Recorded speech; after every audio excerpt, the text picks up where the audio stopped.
षष्ठाधिकरणम आरचेति, छठाधिकरण आरंभ होता है। गुणकामानाम याजमानताधिकरणम, गुण काम जो है, गौड़ जो कामनाएं, यजमान एक मुख्य कामना से या शुर्ग या स्वर्ग के कामना से मान लो, अनेक अंग आते हैं, उन अंगों में कभी कभी अलग अलग कामनाएं वर्णन किए गए हैं। वे अंगभूता जो कामना गुण कामनाएं हैं, किसको प्राप्त होगा?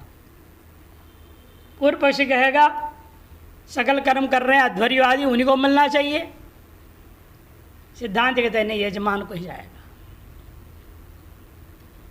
देखिए ज्योतिषम याग का प्रकरण में आ रहा है, वृष्टि कामो सदो नीचैर मिनयादिति कामना अध्वर्यो स्वामिनो वा आद्यो वाक्यात् मातुस्तदुच्यते। परस्मै पदतो अध्वर्युर व्यापारस्य परार्थता प्रतीतातो वाक्य बाधे तपोवद स्वामिनोस्तु तत्। वृष्टि कामो सदो नीचेर बुनियाद विधि है वहाँ। यदि आपको वर्षा की कामना है, वर्षों का पर्जन्य, बरसने वाले बादल, केवल दिखने वाले बादल नहीं, बरसे ही ना दिखे और चले जाए क्या फायदा। बरसने वाले बादल चाहते हो तो वो क्या करें, सदो मंडप का निचले भाग से नापनी चाहिए, कह दिया। सदो नीचे ही मिनुयात, ये कहा गया। यहाँ पाठ वेद वाक्य में नीचा हस्तेन निमृज्यात ऐसा है। तो उस वाक्य में जो है, यदि कामना वर्षा की हो तो व्यक्ति को एक काम करने के लिए कहा, वह फल यदि कामना अध्वर्यो हो स्वामिनो वा, अध्वर्य को मिलेगा या स्वामी को मिलेगा। आद्यो उन्हें अध्वर्य को ही मिलेगा। क्यों? वाक्य प्रामाण्यात, जो नापेगा उसी को मिलेगा। नापेगा कौन? अध्वर्यु, इसे उसी को मिलना चाहिए। मातुस्तदुच्यते, नापने वाला, या मातृशब्द नापना अर्थ में, मातु ने माँ नहीं ले लेना, मातु ने नापने वाले को वह फल बताया गया। नापेगा अध्वर्यु, इसे फल उसी को मिलना चाहिए। तो सिद्धांत कहता है वहाँ पर परस्मय पद प्रयोग है। परस्मय पद प्रयोग होने से अध्वर्यु भले कर रहा है, इन फल किसको मिलेगा? दूसरे को, यजमान को मिलेगा। परस्मय पद तो अध्वर्यु व्यापारस्य, अध्वर्यु कृत सकल व्यापार जो है परार्थ था दूसरे के लिए साबित हो रहा है। परार्थता प्रतीता, परार्थता प्रतीत हो रहा है। अतो इसे वाक्य प्रमाण को बात दिया जाएगा। जैसे पूर्वाधिकरण में तप और हिरण्य आदि के बारे में कहा गया था, पूर्व से पूर्वाधिकरण में। पूर्वाधिकरण तो हिरण्य मालित्व और सभी ऋतुओं के लिए था, उसे पहले वाला था तप। जैसे वो तप में कहा गया, वैसे यहाँ पर भी जो है स्वामिनो अस्तु तत्व, स्वामी के लिए वो फल प्राप्त होवे, ये कहा गया। ज्योतिष्टों में श्रूयते है, ज्योतिष्टम प्रकरण में ये सुनने को मिलता है। यदि कामयेत वर्षुक पर्जन्य स्यादिति नीचे सदोमिनुयादिति। यदि वर्षुक पर्जन्य, बरसने वाले बादल ये कामना है तो नीचे सदो मंडप के बांस आदियों को निचले भाग से मिनुयात नापना शुरू कर दें। बाकी सब ऊर्ध्व वर्णन है, इसके लिए नीचे से कहा गया है। यथा पुरस्तात्, देखो स्वयं बता रहे, जैसे से पूर्व में पश्चात अवस्थित, पूर्व और पश्चिम में विद्यमान हविर्धान प्राचीन वंश उच्च, हविर्धान मंडप के प्राचीन जो वंश है वो उच्च है, तथा सदो नीचम, उसकी अपेक्षा से सदो मंडप के नीचे होते हैं। किंतु नीचे ही कार्यम इत्यर्थ, और वहाँ निचले भाग, निचले ही मंडप के निचले भाग में ही काम करना चाहिए, ये विधान भी है। अत्र वृष्टि कामना अध्वर्यो रुक्ता, वहाँ वृष्टि की कामना अध्वर्यो के द्वारा कहा गया है। अध्वर्यो के लिए ही प्राप्त होवे ऐसे मालूम हो रहा है। क्यों? कि यह कामेत समिनुयात इति वाक्य, जो कामना करेगा वर्षा का वही उसको नापेगा नीचे से। अच्छा, इस तरह से इति वाक्य न कामेत्री मात्रोर एकत्ववाद, कामना करने वाला नापने वाला एक है ऐसा मालूम होता है। मातृत्वंच अध्वर्यो इति अविवादम, और नापेगा कौन? अध्वर्यु। ये सब काम के लिए यजमान ने खरीद रखा है उनको, इसे नापेगा अध्वर्यु। तस्मात् सएव कामयिता, वही कामयिता होगा, उसको कामना का फल मिलेगा। यदि चेत मैवाम, मीनू याद है ना जो वाक्य आपने बताया, यह कामयिता वहाँ तो न पदन था, लेकिन स मीनुयात वो दूसरे के लिए नापेगा, वो परस्मै पद है यहाँ पे। स मीनुयाद इति परस्मै पदेन अध्वर्य व्यापार फल से परगामता प्रतीयते।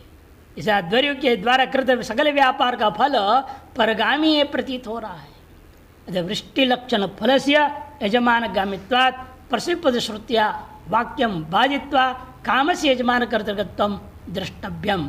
इसलिए वृष्टि लक्षण रूपी जो फल है यजमान गामी होने के कारण से परस्मैपद श्रुति से स्पष्ट हो गया। अतएव वाक्य प्रमाण को बाध करके यहाँ कामना जो है यजमान कर्तृक है, फल उसी को होगा ऐसे कहना चाहिए। यजमान गामिताम वृष्टिम पर्जन्य संपादयतु इत्येवं, यजमान कामिताम वृष्टिम पर्जन्य संपादयतु, यजमान के कामना के अनुरूप वृष्टि को यह पर्जन्य संपादन करे। इस प्रकार से इत्यम यो अध्वर्यु कामयते, ऐसे अध्वर्यु कामना करते हुए स नीचेर मुनियादिति वाक्यम व्याख्यम, इस प्रकार से वाक्य को इस उत्पाद के साथ जोड़ करके व्याख्यान करना चाहिए। एवं विद उद्गाता आत्मनेवा यजमानाय वा यम गामम कामयते तम आगायति। छांदोग्य परिषद में आया उद्गाता के अंदर इतना सामर्थ्य है कि साम गायक में वो जो कामना वो चाहेगा अपने लिए और जो कामना चाहेगा यजमान के लिए उसका आगान करे। उसके आधार पर ऋतु को भी तो मिल सकता है, अपने लिए भी आगान किया जा सकता है। कहा है यदि ऐसा कहते हो यदि ऋतुजो भी काम, उसको कामना फल मिल सकता है। यदि चेत कोई बात है, मैं नहीं बोल रही थी, चेत तरही तस्मिन उद्गीतोपासने वचनात् रुजितोपि फलमस्तु। ठीक है, वहाँ उपनिषद में कहा है, इसलिए वहाँ उद्गीतोपासना में वचन सामर्थ्यात् उद्गात को भी फल मिले, यजमान को भी फल मिले, दोनों को फल मिले, हमें कोई आपत्ति नहीं है। लेकिन यहाँ वर्तमान में ऐसा नहीं है। इसे वर्तमान में कर्म प्रकरण ही है। इस कर्म प्रकरण में अध्वर्य जो भी करेगा परस्मैपद के सिद्ध है, यजमान के लिए कर रहा है, यजमान मात्र फल मिलेगा, अध्वर्य तुझको नहीं मिलेगा। वहाँ वैसे होवे के फलम अस्तु। सप्तमाधिकरण आरचेति, स्वात्माधिकरण आरंभ करते हैं। प्रोत्साहन मंत्राणाम याजमानताधिकरणम, प्रोत्साहन मंत्र है, कुछ मंत्र पाठ करता है यजमान अन्य ऋतुओं को प्रोत्साहन आदि देने के लिए। क्या उन मंत्रों को कौन पाठ करे? अध्वर्य होता आदि करें या यजमान करें? सिद्धांत के यजमान पूर्व पक्षी बच गए, सारे काम के लिए ऋतुओं को इकट्ठा लिया है, आपने खरीदा है, ये भी वही पाठ करे। यजमान चुपचाप बैठा रहे, मौन रहे। ब्रह्मा मौनी बैठा हुआ है, ब्रह्मा पद वाले का मौन है ना, वो कुछ बोल नहीं सकते, कुछ नहीं कर सकता। यजमान भी कुछ ना बोले, मौन रहे, केवल इदम न बोलते रहे, बीच बीच में जब जरूरत पड़े, नहीं चुप बैठा रहे। कहते ऐसा नहीं होगा। सिद्धांत कहते नहीं, ऐसी बातें हैं, कुछ चीज़ यजमान को भी करना पड़ेगा, कुछ चीज़ यजमान पत्नी को भी करना होता है, केवल यजमान को नहीं, यजमान पत्नी भी करती है। श्रौत्यागों में आयुर्दा इति मंत्रोक्ति कस्याध्वर्यो समाख्यया तत्पादे लिंगत स्वामी गामिता कामवन्मता। आयुर्दा में देहि इत्यादि है। आयुर्दाग्ने अस्य आयुर्में देहि, ये मंत्र है। इस प्रकार का और भी मंत्र है। इति मंत्रोक्ति कस्य, यह मंत्र का उच्चारण कौन करेगा, किसके द्वारा किया जाएगा? अध्वर्य हो अथवा यजमानस्य।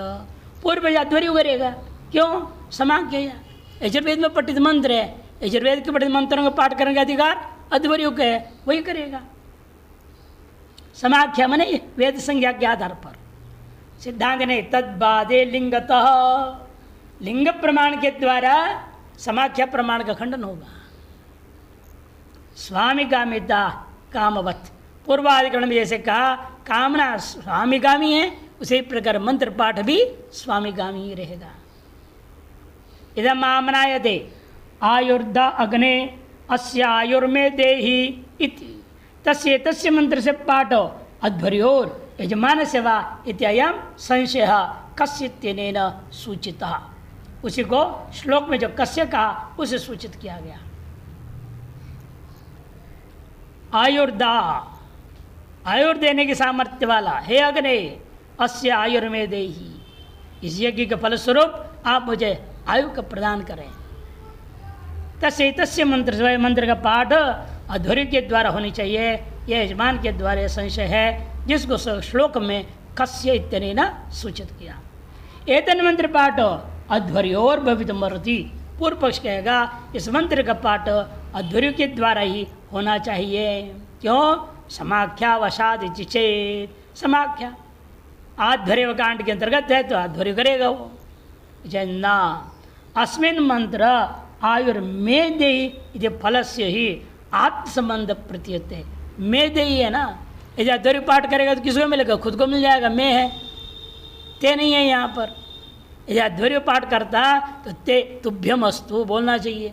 मम अस्तु कैसे? ते में है ना, तो मम के लिए ये फल से ही आत्मसंबंध प्रत्यय सच यजमान से युक्त, यजमान को प्राप्त हो यही उचित है। नाध्वर्यो हो तस्मात् कामवद मंत्रोपि याजमान, कामना के समान यह मंत्र भी याजमानिक संबंधी होगा।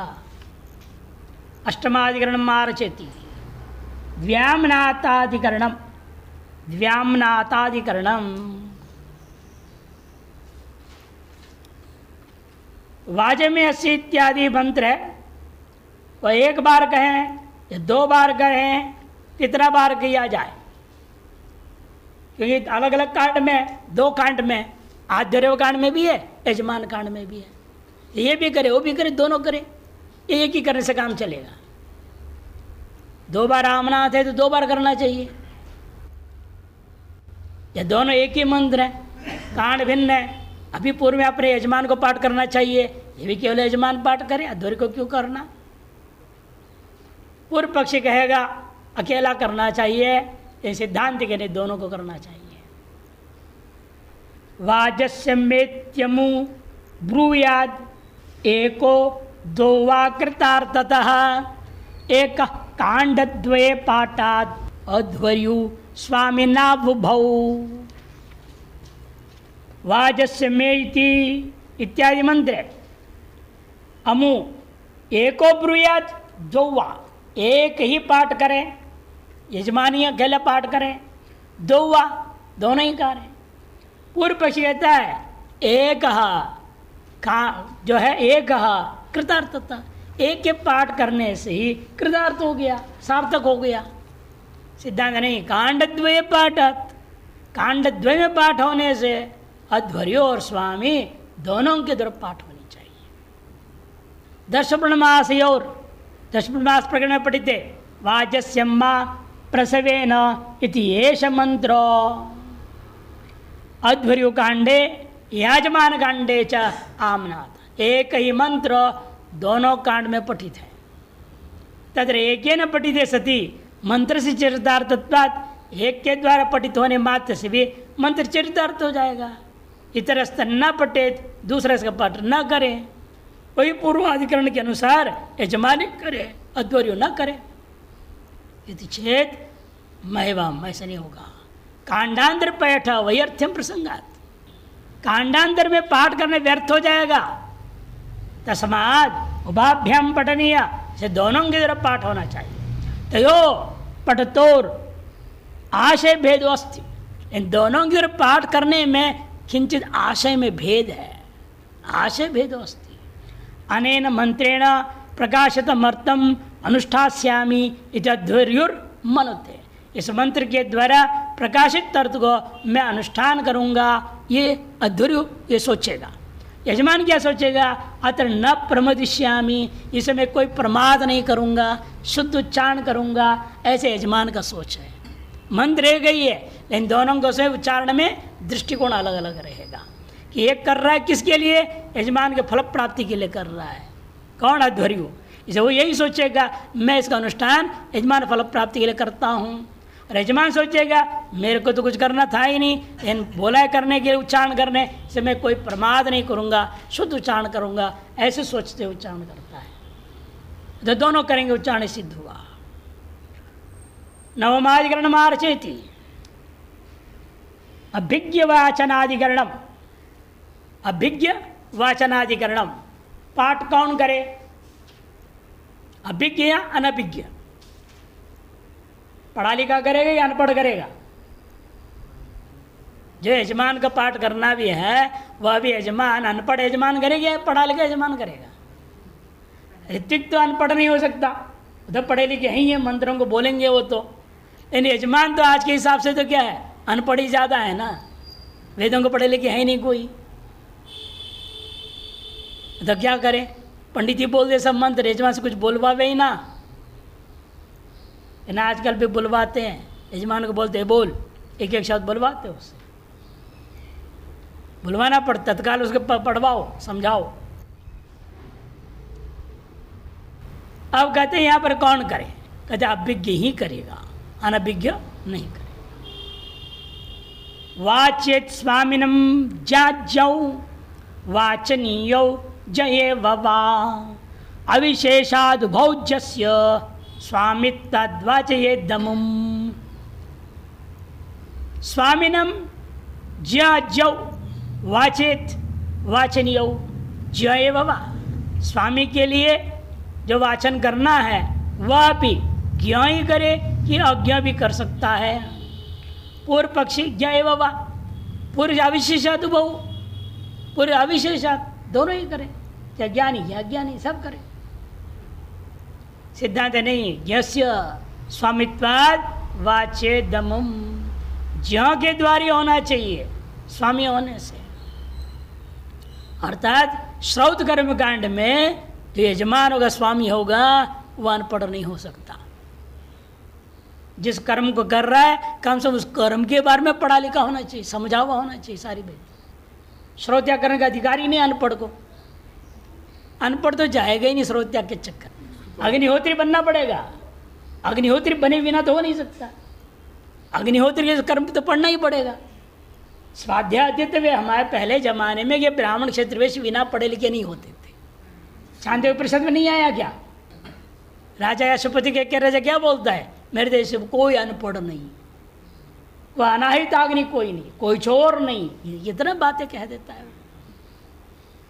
उसके अनुसार ये बात हो रही है। यहाँ आज के हिसाब से नहीं सोचो, आज के हिसाब से कलयुग है तो भ्रष्ट लोग यहाँ सारा पैदा ही भ्रष्टाचार से हो रहा है। शिष्टाचरण क्या है, वेदानुसार आचरण होना चाहिए ना। पैदाइश वेदानुसार कर रहेगा, कोई पशुवत संबंध करके पैदा कर रहे, इनको क्या अधिकार है? इनको मनुष्य भी कहना बेकार है, मनुष्य ही नहीं कोई। कर्माधिकार कहाँ है इनको, इसीलिए कर्माधिकार वालों के लिए बातें हो रही ना। इसलिए कहते देखो कि दोनों को होना चाहिए। सिद्ध पूर्व पक्ष ने कहा, सिद्धांत नहीं, स्वामित्वाद वाचेदमुमिति। वाजपेयी श्रुत, वाजपेयी के प्रकरण में श्रुत है, क्लृप्तिर्यजमानम वाचेति। क्लृप्ति एक मंत्र समूह है, उस मंत्र समूह को यजमानम वाचेति, यजमान को वाचन कराया जाएगा। अध्वर्यु बोलेगा ये मंत्र बोलिए और यजमान बोलते जाएगा। वो शुद्ध बोलना पड़ेगा ना, संस्कृत पढ़ा लिखा नहीं तो अशुद्ध बोल पड़ेगा वो। आयुर्यज्ञेन कल्पताम इत्यादयो मंत्राः क्लृप्तया। आयुर्यज्ञेन कल्पताम इत्यादि जो मंत्र समूह है उनका नाम क्लृप्ति, उनको यजमानम वाचयति निजंत है। तत्र मंत्र तदर्थ अभिज्ञम अनभिज्ञम च उभौ अपि वाचये। उस मंत्र को के अर्थ को जानने वाला न जानने वाला दोनों प्रकार का जो व्यजन बैठा है उसको उसके द्वारा उच्चारण करानी चाहिए। विद्वांसम वाचेत एवं विशेषस्य अश्रवणात्, विद्वान को ही से मुख से ही उच्चारण कराना चाहिए, ऐसे कोई विशेष विधि नहीं है। अनभिज्ञम तदैव शिक्षयित्वा, यदि अनभिज्ञ है, अनपढ़ है, तो उसी समय उसको शिक्षा दो। उसे एक एक शब्द बोल के धीरे धीरे बोलो, धीरे धीरे उसे उच्चारण कराओ। वाचितुम शक्यत्वा, ऐसे किया जा सकता है। यदि चेत मैवम, हमारे यहाँ कर्मकांड में श्रौत याग में आने के लिए पहले अध्ययन विधि का पालन किया होगा। समय रूपण संस्कार हुआ है, गुरुकुल में गया है, वेद शाखाओं को पढ़ा है, फिर बाद में शादी किया, वही बच्चा पैदा करके पुत्र हुआ, तो बाल काले थे तो अग्नि आधान किया है, अग्निहोत्री है, तो वो श्रौत याग कर रहा है। इसलिए अनपढ़ यजमान हो वह श्रौत याग के दृष्टिकोण में है ही नहीं, संभव ही नहीं, असंभव है। इसलिए अध्ययन विधि बलात् अधीत वेदस्य विदित वेदार्थ सेवा यजमानत्वा, स्पष्ट कर दिया ना। जो अधीत वेद है, अध्ययन विधि के बल पर अधीत वेद है, केवल रटा नहीं शब्दों को, विदित वेदार्थ सेवा, जो वेदार्थ को जानता है वही यजमान हो सकता है। तस्मात् अभिज्ञमेव वाचित, इसे अभिज्ञ यजमान से ही पाठ करानी चाहिए। दशमाधिकरण आरचेति, दशमाधिकरण आरंभ होता है। द्वादश द्वंद्वाधिकरणम, द्वादश द्वंद्वाधिकरणम, 12 प्रकार के द्वंद्व क्रियाएं, दो दो क्रिया साथ होने ही है, वो केवल एक करके छोड़ नहीं सकते। वत्सगापाकरण करके छोड़ देंगे क्या? अरे वत्सगापन दूध भी निकालेगा, बछड़ा हटाया दूध भी निकालेगा, ये द्वंद्व क्रिया हो गई। ऐसे 12 द्वंद्व क्रियाएं हैं, और कौन करेगा? अध्वर्यु, यजमान। जैसे अभी तक 2-3 हुआ, सब यजमान करे बोल रहे हो, यहाँ भी पूर्व पक्ष क्या, ये भी यजमान ही सब कर्म करे? जैसे सारे कर्म के लिए यजमान ही स्वयं ही करना ही था, फिर तुम करण किस लिए किया? कुछ तो उनसे भी कराना है ना, तो ये सब काम वो करेंगे, अध्वर्यु आदि करेंगे। वत्सं चोपसृजेत तद्वद्दुखांचादिश्रयेदिति, द्वादश द्वंद्व कर्मैतत् स्वामिनो वेतरस्य च, आद्य पाठात् स्वामी कांडे तादर्थ्येन परिक्रयात् महाकांडोक्तितोप्यन्त्यो द्वंद्वतैवात्र कीर्त्यते। वत्संच उपसृजेत, वत्स का अपाकरण करो, तद्वद उखांच अधिश्रयेत, और नीचे उखा को रख दो, जिस बर्तन में दूध दोहन करेंगे उसको नीचे रखो। ये जो बात है, ऐसे द्वंद्व कर्म है, 1-2 नहीं, 12 द्वंद्व, द्वादश द्वंद्व कर्म, एतत् स्वामिनो व इतरस्य च, ये जो कर्म है स्वामी को करना चाहिए, या इतर मने अध्वर्यु आदि, जिसके अधिकार जो है वो करे।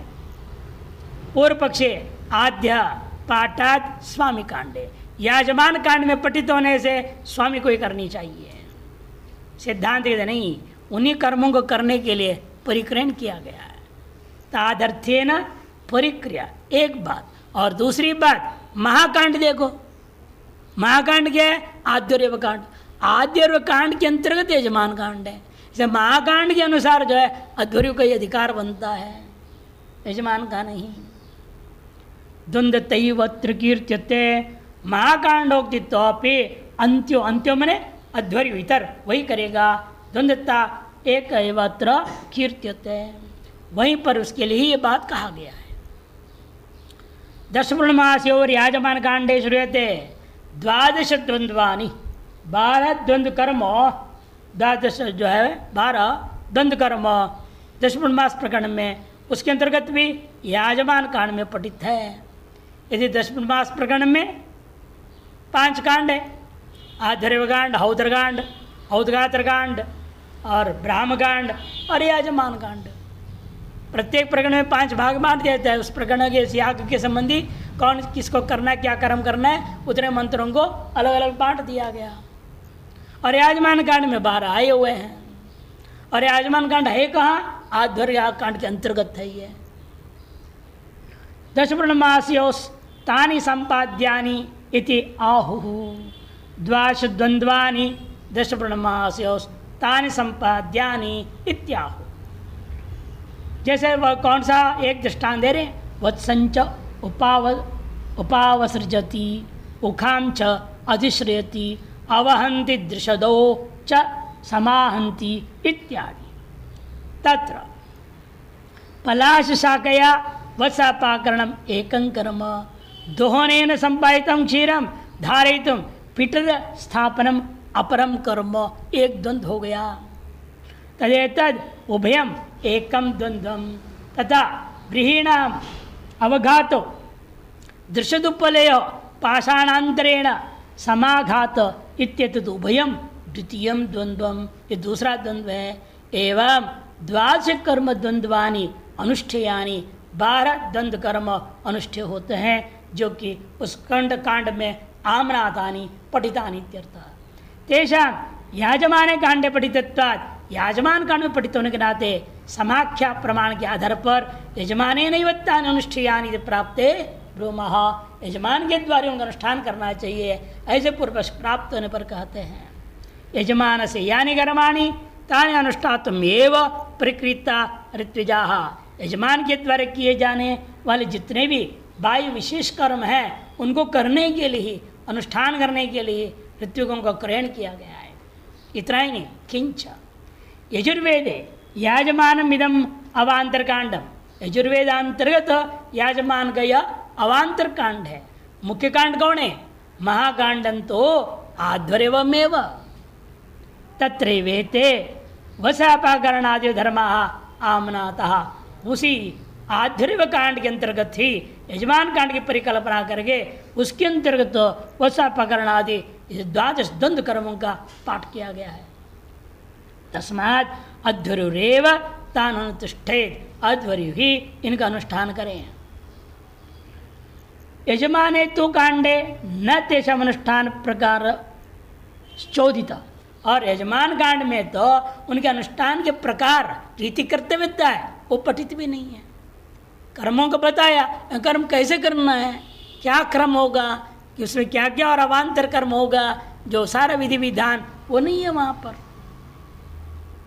किंतु परिगणनया द्वंद्वता संपादन मात्रम आमनातम, केवल परिगणना करके द्वादश द्वंद्व का संपादन मात्र वहाँ किया गया है। तेन यजमानस्ताम आनुपूर्वी मनसी निधाय, इसलिए यजमान क्या करेगा, उनको आनुपूर्वी मन में निधान करके अध्वर्योर अनुष्ठाने, अध्वर्य जब काम करते रहेगा यजमान देखते रहेगा कहीं क्रम बिगड़ न जाए। अध्वर्य भूल चूक से गलत क्रम से कुछ करने लग जाए, यजमान केवल देखते रहेगा और कहेंगे नहीं ऐसा नहीं, ऐसा करना है। यजमान, इसलिए यजमान के कांड में भी उन 12 कर्मों का वर्णन किया गया, तो यजमान को ज्ञान होना चाहिए हम कौन से उनसे कर्म करा रहे हैं। अतएव उसका ज्ञान रहेगा क्रम का, तो कोई क्रम से जो यजमान करते रहेगा देखते रहेगा, थोड़ा सा भी क्रम हो जाए और रोक सकता है। इसके लिए उसको यजमान कांड में उनको संज्ञान गिना गया है। तेन यजमान स्ताम आनुपूर्वी मनसी निधाय अध्वर्योनुष्ठाने प्रमाद राहित्यम, प्रमाद रहितता का अनुसंधातुम प्रभवती, अनुसंधान करने में वह समर्थ हो जाता है। तस्मात् अध्वर्योरेव अनुष्ठानमिति, अध्वर्य को ही इसका अनुष्ठान करनी चाहिए। कोई भी कर्मकांड करना है तो पहले यजमान को समझा देना पड़ता सारा, ये है पढ़ लो पुस्तक। पहले पंडित तो पढ़े हुए होते थे, यजमान भले अनपढ़ भला भी हो सकता था, भाई कोई गुरुकुल में गया और पढ़ नहीं पाया। आजकल जो स्कूल भेजते बच्चे फेल नहीं होते क्या, फर्स्ट स्टैंडर्ड से ही भाग जाते हैं, आगे पढ़ते ही नहीं। कोई दूसरी, कोई तीसरी, कोई चौथी में छोड़ देता है, कोई 10वीं 12वीं में छोड़ देता है। तो अनादिकालीन परंपरा है, मंदबुद्धि, अति मंदबुद्धि रही है। इसलिए अधिकारी वेद से कितने प्रकार समझाया जाता है शास्त्रों में। अब आरंभ होता है 11वाधिकरणम, एकादशाधिकरणम आरचयति होतु कर्णमंत्रानुष्ठातृत्वाधिकरणम। कर्णानुमंत्रण मंत्र होते हैं, उनका अनुष्ठान कौन करेगा, तो होता ही करेगा। हो तो हो कर्णमंत्रानुष्ठातृत्वाधिकरणम, यो होताध्वर्युरेष स्यात् इत्याध्वर्येवमाचरन् हौत्रं कुर्यान्नवा त्याग हेत्वभावात् करोति तत् होतैको युगपत् कर्म द्वयं कर्तुं नहि प्रभुः सृजेच्छोदकतः प्राप्तं हौत्रं वाचनिकार्थकृत। कहते देखो यो होता अध्वर्यु एष स्यात् कह दिया, जो होता है वही अध्वर्यु है, किसी कर्म विशेष के लिए कह दिया। अब प्रश्न उठता है होता क्या करें, अध्वर्यु का काम करें या अपने खुद का काम करें? होता ही अध्वर्यु है कह दिया। ऐसे में एक में दो धर्म आ गया, होतृत्व और अध्वर्युत्व। और कौन सा धर्म का पालन करे वो? दोनों कर्म सामने है करने के लिए। इति आध्वर्यम आचरण हौत्रम कुर्यात् नवा। आध्वर्य कर्म यदि करते हुए वह अपना हौत्र कर्म को नहीं करना चाहिए या करना चाहिए। कुर्यात् न वा त्याग, त्याग हेतु पूर्व पक्ष कहता है कुर्यात् न वा, करना चाहिए या नहीं करना चाहिए। सिद्धांत के नहीं करना चाहिए, हौत्र कर्म को त्याग दो। जो आध्वर्य विशेष विधान किया आपके लिए भी उसी को करो, हौत्र को त्याग दो, सिद्धांत कहेगा। पूर्व पक्ष कहते नहीं करना चाहिए। क्यों? क्योंकि त्याग हेतु भावात, त्यागने के लिए कोई विधि विधान हेतु नहीं दिख रहा है मुझे। तो करोति तत्, वह आध्वर्य कर्म करेगा पहले जो विशेष निर्देश हुआ है, उसके बाद अपना भी हौत्र कर्म भी कर देगा, दोनों करेगा वो। तब सिद्धांत कहता है एक कालावच्छेदन करना है ना, यानी पूर्वोत्तर काल में थोड़ी से होता एक युगपत कर्म कर्तुम नहीं प्रभु। अकेला होता युगपत दोनों कर्मों को एक साथ कर नहीं सकता। अतएव सृजित चोदगत प्राप्त,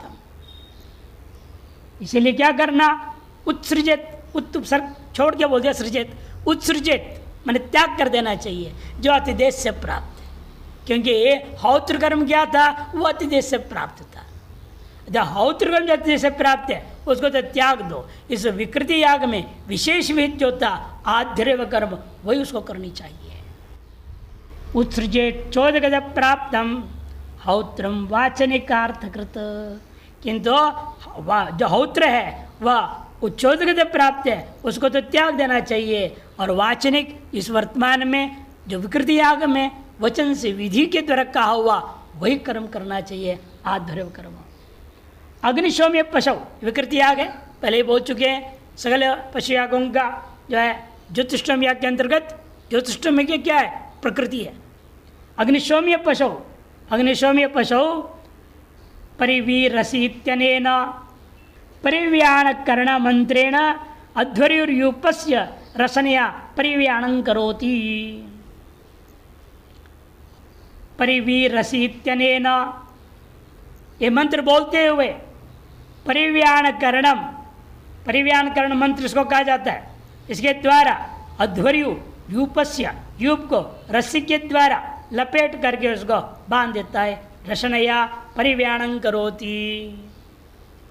तदानीम इन उस समय ये बात है क्रियमाणं तत्परिव्याणम, क्रियमाण परिव्याण कर्म को होता युवा सुवास इत्यादि मंत्रेण अनुवदति। युवा सुवास इत्यादि मंत्र को होता पाठ करेगा। ये प्रकृति में ऐसे नियम था, अब विकृति में उल्टा हो गया काम।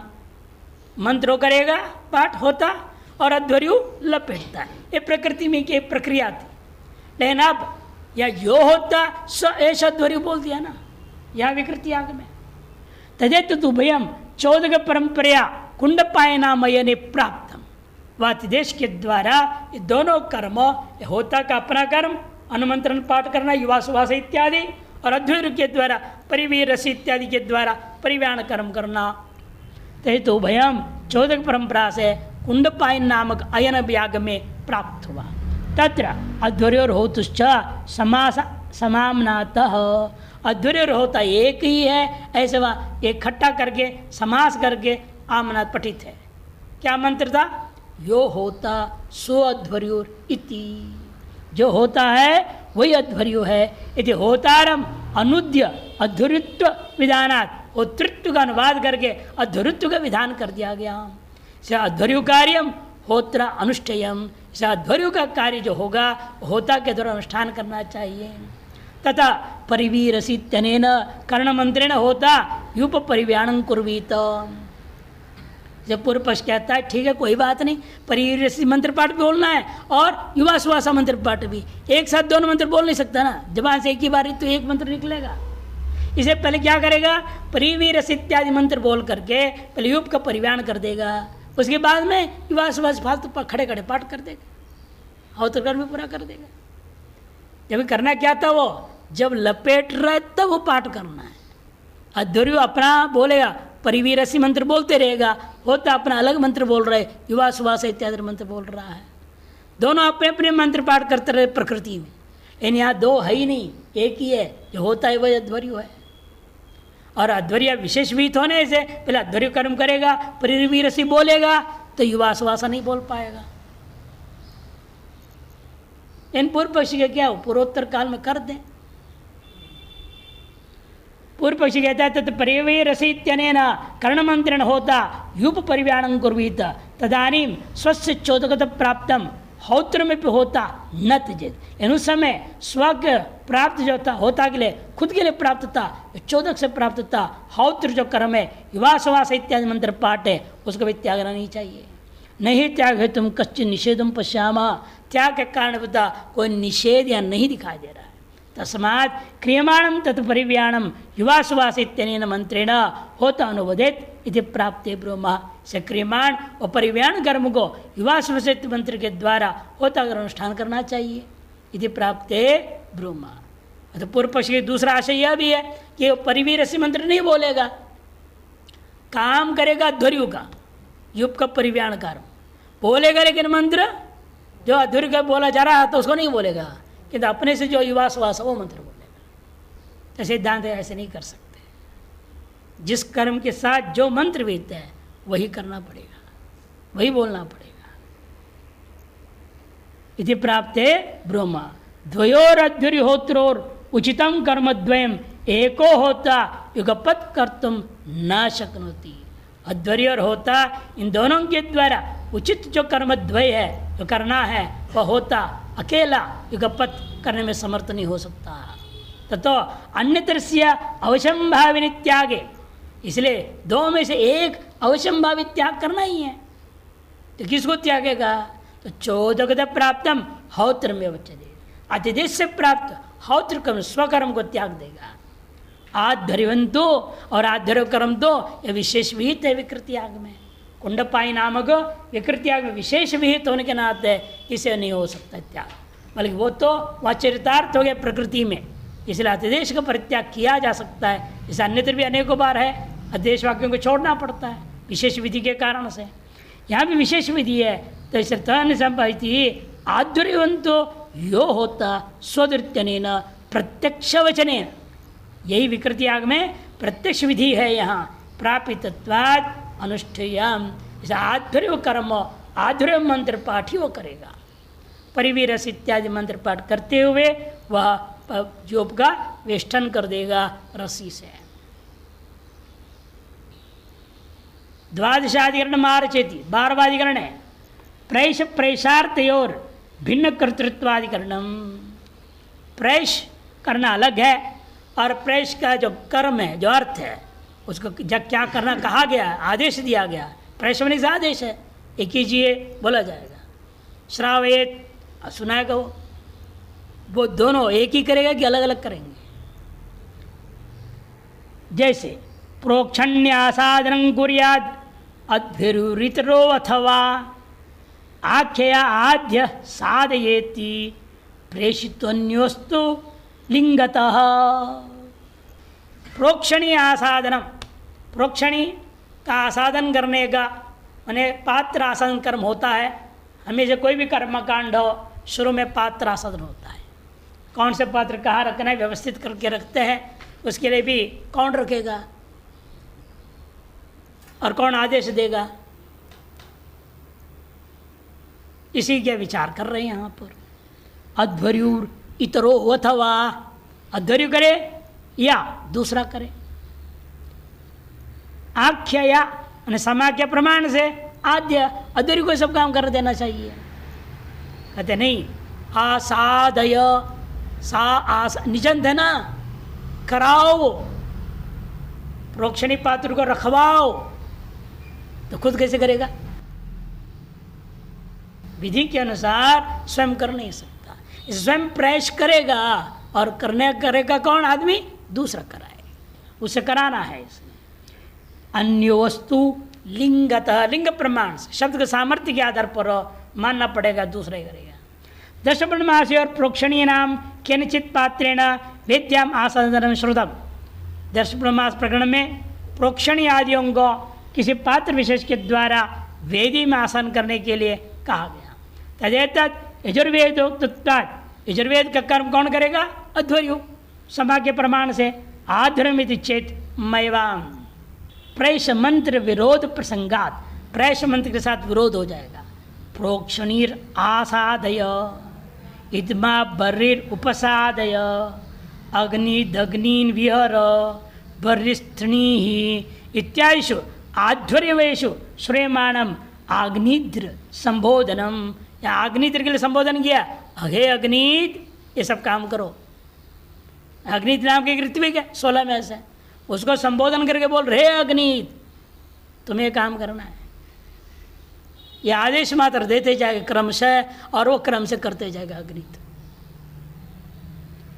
इति बर्हिस्त्रीणी इत्यादिषु आध्वर्यवेषु श्रूयमाणम आग्निद नामक जो आग्निद्र संबोधनाम मध्यम पुरुष, और मध्यम पुरुष का भी प्रयोग हुआ सब जगह, इसलिए अन्येन तद अनुष्ठाने सती उपपद्यते।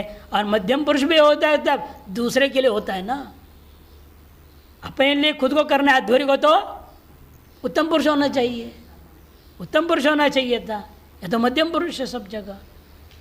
अन्येन तदुष्ठाने सत्य उपपद्यते, जैसे अन्य जो आग्निद्र नाम कर्तव्य है उसके द्वारा अनुष्ठान होने पर भी ये सारे विधियाँ उपपन्न हो जाते हैं। तस्मात् न अध्वर्यम, अध्वर्य का कर्म नहीं है ये, इनके कर्म होगा आग्निद्र का।